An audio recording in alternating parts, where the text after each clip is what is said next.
Hello, students. May the peace of Christ be with you. We're beginning today our discussion of Cicero's De Officiis, sometimes translated on obligations, as it is in your translation by P.G. Walsh, sometimes translated on duties. Marcus Tullius Cicero, or Cicero as we call him in English, lived from 106 to 43 BC. So he witnessed the final days of the Roman Republic. He was a prominent statesman serving as consul in 63 BC. He comes from an equestrian family, generally aligned himself with the Optimates against the Populares. So he was very much identified with the uh, interest of the Senate. Along with Cato the Younger, he's really one of the most prominent and important conservative voices from the late Republic. He was renowned as an orator, a very, very vocal opponent of Julius Caesar's rise to power, but he was not directly involved in the assassination of Caesar. He was not part of the conspiracy, though after Brutus had committed the act, he sort of called on Cicero to witness it, sort of called out to Cicero. After Caesar's death, Cicero represented the conservative interests of the Senate against Mark Antony, who sort of was Caesar's successor in power. Cicero's famous Philippics is a series of 14 speeches condemning Mark Antony and his power moves. Despite Octavian's, soon to be Augustus's, opposition to it, Mark Antony then had Cicero proscribed and killed at the establishment of the what we call the Second Triumvirate. As a side note, Mark Antony's defeat at Actium was in fact announced to the Senate by Cicero's son, also Marcus Tullius Cicero, the Minor, to whom De Officiis is addressed. De Officiis is Cicero's last work, written shortly before his death. In it, Cicero, who is officially a skeptic philosophically, um, outlines basic tenets of Stoicism, because as a skeptic, someone who refrains from absolute commitment to an assertion of truth, he believes that he is free to advocate for the most probable view, and he takes Stoicism to be the most probable view of things. So that's essentially the view we get in De Officiis, mixed with bits of academic skepticism, of Plato, of Aristotle as well. So the general topic of De Officiis is, of course, duty, which is really, for Cicero in his very Roman way, a way of approaching the question of what is the good life. Right? For Cicero, the good life, the good, the way we should live, is very much associated with obligation or duty. In the three books, he explores three related topics. In Book One, he asks, what is honorable? In Book Two, he asks, what is advantageous? And in Book Three, he asks, what do we do when the honorable and the advantageous, or the useful, seem to be in conflict, when there's an apparent conflict between the two? The first two books are modeled very closely on the book On Duties by the Stoic philosopher Panaetius, who was a Stoic philosopher of the previous century, spent a lot of time in Athens, is often credited, though, with sort of bringing Stoicism to the fore in Rome. But Panaetius didn't, despite the fact that he alluded to this conflict that Cicero explores in Book 3, he didn't ever write that book of his on duties. And so Cicero's main sort of original contribution, to use our sort of modern concept of originality, really comes in book 3. And of course, as I mentioned before, the whole of the work is dedicated to address to Cicero's son, Marcus Tullius Cicero Minor, who is studying philosophy in Athens at the time. So today we're beginning with a discussion of Book One. In Book One, as we said, Cicero explores the question of what is honorable, what actions, what behaviors make a person honorable. And he really founds his definition of honor on what we might call 4 pillars: truth, justice, which includes generosity, because Cicero thinks of justice as giving to each man his due. Fortitude or strength, a very important virtue in the Roman concept of virtue. In fact, the Latin word virtus means man, and so virtue is manliness in the Roman mind. And then also, of course, decorum or proper behavior, which is more than just manners as we tend to think of it in modernity. Decorum is associated with piety, pietas, proper devotion, proper behavior. It's more than just sort of which fork to use at dinner, something deeper than that. And so these 4 aspects make up for Cicero the honorable life. I want to start in your translation on page 4 with an important point that underlies Cicero's discussion. On page 4, he says, toward the bottom of the page, "This issue is in fact the common concern of all philosophers. Would anyone presume to claim the title of philosopher if he failed to pass on any teachings on obligation?" So he sees duty, obligation, as an essential part of the philosophical task.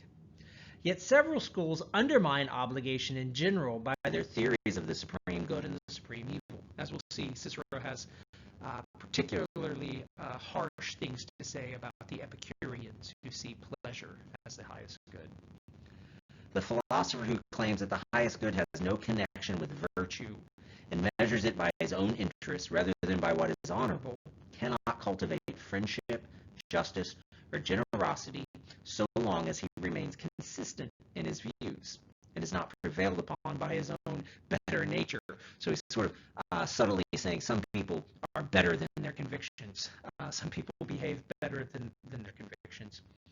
"And further, the person who pronounces pain to be the greatest evil cannot possibly be brave. And he that accounts pleasure the highest good cannot be self-controlled." So he's speaking specifically of the Epicureans there. But his more general point is that our convictions often determine our behavior. This is a point C.S. Lewis will, of course, make much later in books like The Abolition of Man, when he says you can't mock courage and then expect people to be brave. You can't eliminate chastity and expect people to be chaste. Right? And so Cicero begins by saying our beliefs and our actions are deeply connected. What we believe becomes how we act. This is a kind of Roman in its practicality, in a way. There are practical implications for all metaphysical positions Cicero is suggesting. A modern thinker like Richard Weaver might put it in simple terms: ideas have consequences. Right? What we think determines what we do. So the first thing you want to ask yourself is, do you agree with Cicero about that?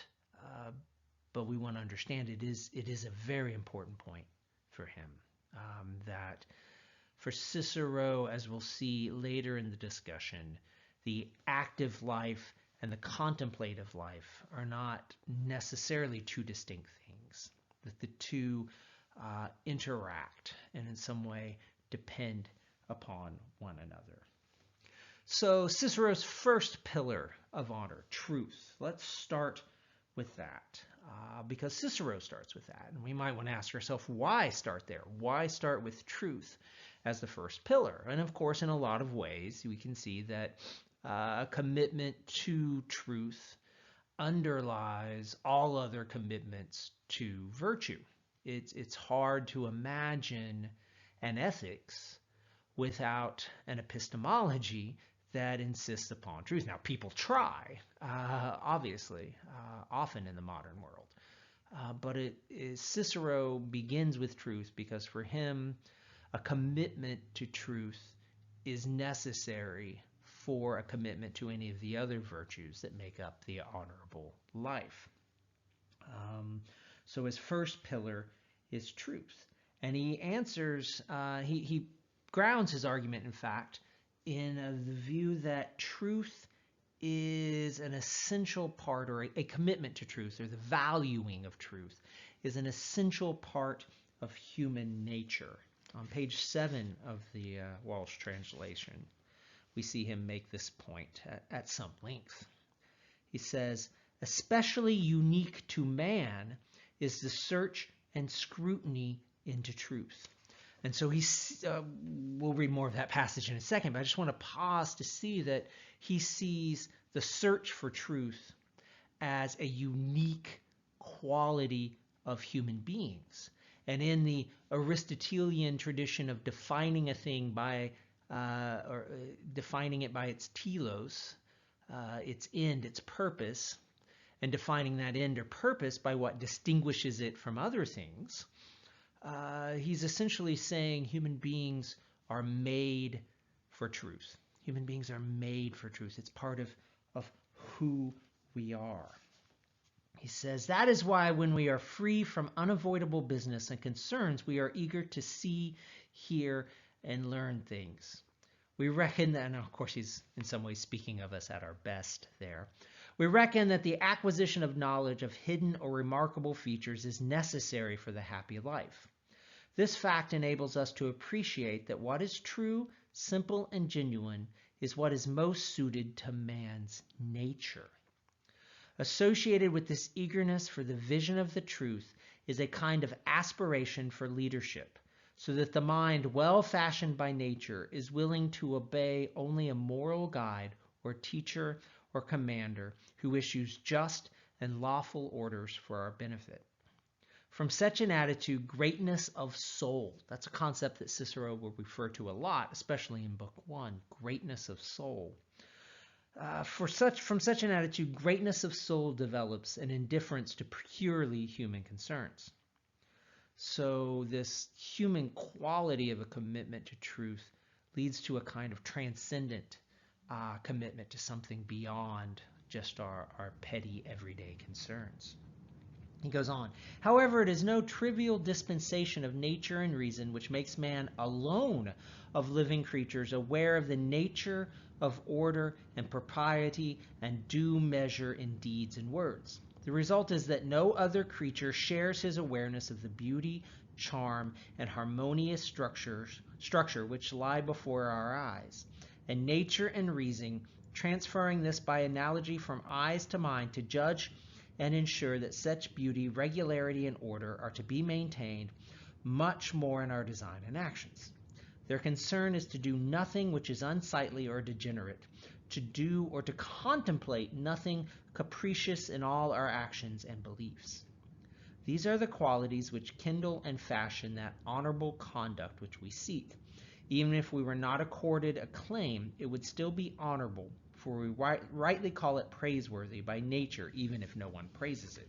So there's a kind of Aristotelian principle at work here. Again, you define a thing's purpose by what distinguishes it. So just as a silly example, right? You know, a spoon, if you look at how a spoon is made, you see how it's different from how a fork is made. And from that, you know, one is for eating soup and the other is for eating meat or vegetables. You look at human beings, And we are capable of reason, and in Cicero's view, reason that leads to decorum and to justice and to fortitude, to these other virtues. And because we're capable of a reason that seeks truth that leads to virtue, and that is what distinguishes us from the rest of nature, then that must be our purpose. Our purpose must be to seek truth and live honorably. So this is the most Aristotelian element, definitely, of Cicero's argument. He comes back to this idea on page 36 of the Walsh translation. He says toward the bottom, actually let's start at the top. He says, nature has not fashioned us to behave as if we have been created for fun and games, right? So we're built, he says, for some greater purpose. We're not built for triviality. And then toward the bottom, he says, it is relevant to every aspect of obligation always to focus on the degree to which the nature of man transcends that of cattle and of other beasts. Whereas animals have no feeling except pleasure, and their every inclination is directed towards it, human minds are nurtured by learning and reflection, and enticed by delight in seeing and hearing. They are constantly investigating something or performing some action. So he sort of takes aim again at the Epicureans and says, pleasure doesn't distinguish us. Animals seek pleasure, or base animals seek pleasure. We have a hunger for truth, an ability, a facility for reason. And this must in some way, he says, be connected to our essential being, our telos, our purpose. And so he tackles this first because this then, in a sense, opens the way to the value, the importance of these other virtues that he's going to explore in Book One. These other virtues, to a great extent, he will also root in his view of the unique nature of human beings.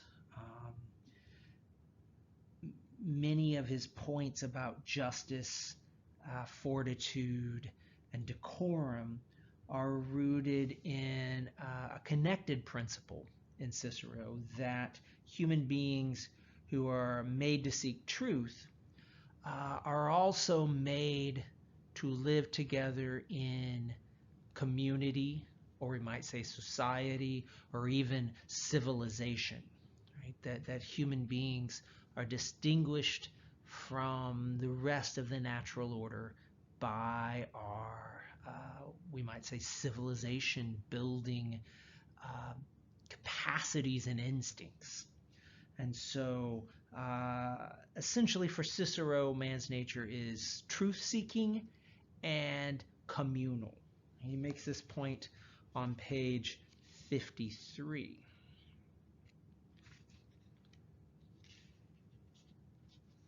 He says, bees do not swarm to fashion honeycombs. They fashion them because they are sociable by nature. Okay, so this is a little different because it's not entirely distinct to man, right? This is something we share with other creatures. It is the same with humans, but much more so, right? The point being, this is almost a kind of extra thing in the bee, but an essential thing in human beings. It is much more so. Only when nature has brought them together do they apply their intelligence to action and reflection. It's really talking about what we might call civilization there. It follows that if the virtue whose role lies in the protection of society, in other words, in the fellowship of the human race, were to have no connection with the pursuit of knowledge, that knowledge would appear isolated and barren, and again, greatness of soul, if detached from society and the bonding between men, would be akin to bestiality and barbarism. So human association and community take precedence over the thirst for knowledge. So we're distinguished by this thirst for knowledge, but this thirst of knowledge is given meaning, purpose, action, we could say, within the bonds of community or society or civilization. Right? And so this is, again, Cicero's view of the unique and essential nature of man. And this is why, for Cicero, the active life takes precedence over the contemplative life, in that old dispute from antiquity that becomes an important part of the medieval Christian tradition, right? Which is greater, the active life of service or the contemplative life seeking truth? For Cicero, the contemplative life has to serve the active life because we are made for community. We are made to be together. He makes this point if we just back up to page 52. He says, every citizen of merit echoes this judgment and exemplifies it in practice. For is anyone so eager to investigate and discover the nature of reality that if, as he pored over and pondered the most significant researches, he was suddenly informed of critical danger to his country and he could lend it help and support, he would not forsake and abandon all those researches, even if he thought that he could calculate the number of the stars or measure the dimensions of the universe. And he would do the very same in the interest of the danger of a parent or a friend. These considerations make us realize that obligations of justice, involving as they do the welfare of mankind, and nothing should be more hallowed in our eyes, are to be given precedent over the pursuit of knowledge and its obligations. Yet, those whose pursuits and whose entire lives has been devoted to the acquisition of knowledge have not shrunk from furthering the benefits and interests of mankind. They have educated many to become better citizens and to render more useful service to their communities. So he sort of comes to the defense of maybe professors, people like me. He says the active life is the more necessary, perhaps in some sense even the greater life, but that the contemplative life, the life of study and the pursuit of truth, can serve the active life in, for instance, preparing citizens. This is going to become, as Western civilization moves forward from Rome, an important part of the liberal arts tradition and ideal, the education of the citizen.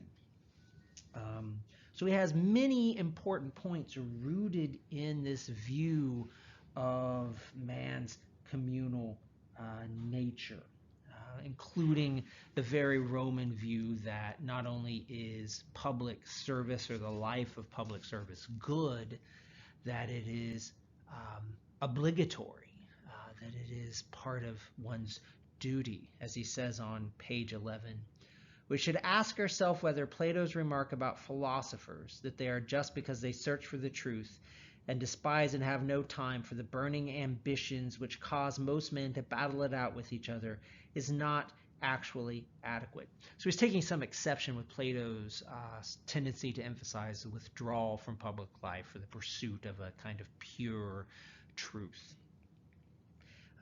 He says, true, they do practice the first type of justice in not harming anyone by inflicting injustice upon them, but they fall into the other trap when their zeal for learning proves an obstacle, causing them to abandon the person whom they should defend. So Plato's view is that philosophers will not even enter public life unless compelled to do so. It would, however, be more reasonable to undertake such service voluntarily, for right action such as this is just only if performed voluntarily. There is another class of persons who, through commitment to family concerns or because of some repugnance for the human race, claim that they are minding their own business, seemingly not harming anyone. Such people refrain from committing the first type of injustice, but they are guilty of the second by becoming deserters from the life of the community, for they contribute none of their pursuits, efforts, or skills to the common weal. So for Cicero, there's an obligation to public service, to public life, and this view no doubt fuels part of his political involvement, though as for anyone, there's undoubtedly an element of ambition in that as well. His view of the communal nature of human beings also leads Cicero to emphasize family, the family structure, which he sees as a kind of basic building block for civilization itself, for the state as well. As he says on page 20, For since all living creatures share by nature the urge to procreate, the primary bond of union lies in marriage, and the second liaison lies in children. Next comes the unity of the household, which shares all things in common. This is the foundation of the city structure, the seedbed, so to say, of the state. So he says this natural bond of family forms a foundation of bonding on which the bonds of the state can be built. And he says something very similar about friendship, which he sees as founded in virtue. He says on the next page, true, every virtue attracts us toward it and causes us to feel affection towards those in whom we observe it. But justice and generosity induce this response most of all. Nothing inspires greater affection or intimacy than decency of character, which is shared. So we're seeing in this emphasis on the communal nature of human beings, Cicero is sort of building up or maybe we should say building out concentric circles of human bonding that form a stable, virtuous state or civilization. The family, friendship, bonds of client and patron, these kinds of important bonds in a civilization. This leads him on page 21 to a kind of ranking of loyalties. He says, but once you have surveyed this entire scene with reason and close attention, none of the affinities has more weight and induces more affection than the allegiance which we have to the state. Our parents are dear to us, and so are our children and relatives and friends. But our native land alone subsumes all the affections which we entertain. What good man would hesitate to face death on her behalf if he would be of service to her? And so he sees, perhaps somewhat surprising to modern people, he sees Rome, the state, as his highest loyalty. But interestingly, he says that's because it contains the other loyalties. Within the state, you find the patron, the client, the friend, the family. Right? All of these bonds are part of this bigger bond and this sort of concentric arrangement as he imagines it. And so that leads him to see the state as the highest loyalty. Let's talk a little bit about decorum or the fitting and what Cicero means by that. So when we talk, as I said before, when we talk about decorum, often we mean manners, presentation, polish. But Cicero's talking about something more important than that. He's talking about behaviors that make it possible for us to live in society, that behaviors that make it possible for us to live together as our communal nature obligates us to. And so decorum for Cicero is above all what we might call a kind of self-control, He makes this point on page 35. He says, accordingly, the reason commands and the appetite obeys. He says further down at the bottom of the page, all this makes us realize, to revert to our theme of obligation, that all appetites are to be restrained and tranquilized, and our attention and care must be awakened to ensure that we do nothing rash or at random, without due consideration and in an offhand way. And so, this in some ways seems like an obvious point. Decorum is clearly a kind of self-control, controlling yourself, right? But for Cicero, this is not just a matter of being nice. This is a matter of maintaining a functioning state and a functioning family. All these concentric orders of affinity depend upon a certain observation of decorum. And so many of the key Roman virtues, such as gravitas, seriousness, or dignitas, dignity, are related to this sense of decorum. On page 36, he says, nature has not fashioned us to behave as if we have been created for fun and games. We looked at that before. This idea that we should be serious. Right? Fun and games are indeed permissible, but they fall into the same category as sleep and relaxation in general, to be enjoyed once we have done justice to serious and weighty business. Moreover, such sportive behavior should not be extravagant or licentious, but rather wholesome and spiced with wit.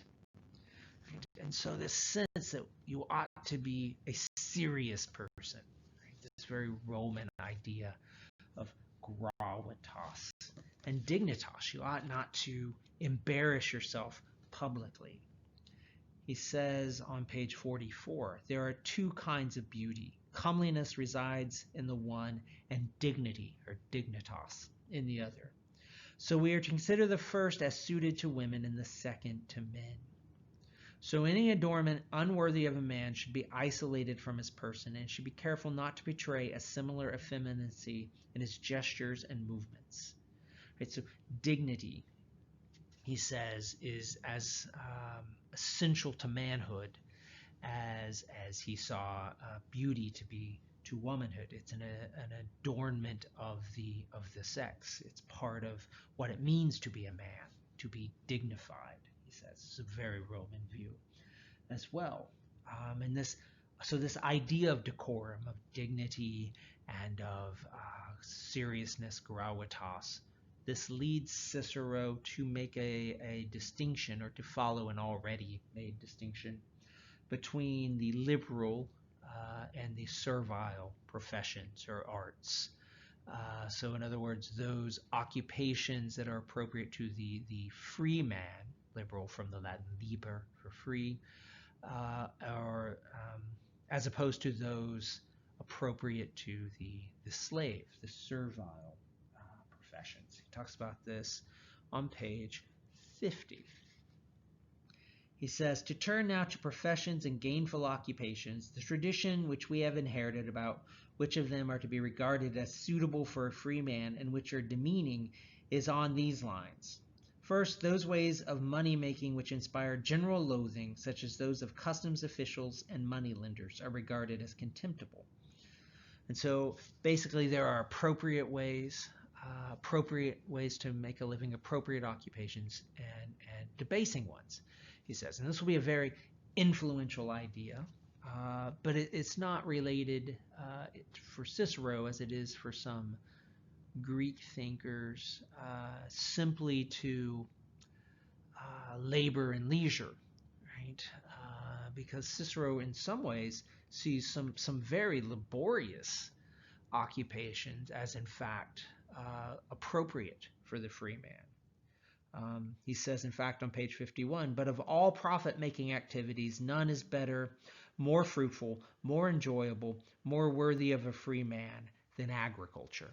Right? So to be a farmer for Cicero is an admirable occupation. Of course, these ideas will be very influential in the development of the liberal arts, also in many of the ideals of the American founders regarding the small farmer, the independent farmer. But there's also much there in that distinction, I think, that is distasteful to modern sensibilities. So that's a basic introduction to Book One of De Officiis. We'll talk tomorrow about Book Two. Some things to think about as you're reflecting on Book One and reading Book Two. You might think about what viewpoints in Cicero's book seem foreign to the modern mind, seem, we might say, merely Roman, versus what one seems still universal in some sense. You might think about what a life guided by such principles would look like. If one were to attempt to live by Cicero's definition of the honorable, how would that life perhaps be successful? How might it fall short? Um, these are things to think about as you continue to read Cicero's work.